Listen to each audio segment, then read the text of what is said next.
Hey there. Today we're going to look at how to deactivate your Facebook account. So let's get started. First, open the Facebook app and tap the menu icon at the bottom right. Scroll down and select Settings and Privacy, then tap Settings. At the top, tap Account Center.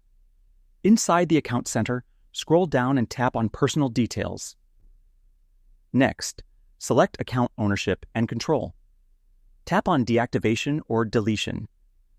Now choose the account you want to deactivate, in this case, your Facebook account. Tap Deactivate Account, then press Continue.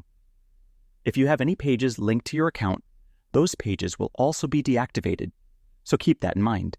After that, enter your password and tap Continue again. Lastly, scroll down and tap Deactivate My Account. Once done, your Facebook account will be deactivated. You can reactivate it anytime by simply logging in again. And that wraps it up. Appreciate you watching. See you in the next one.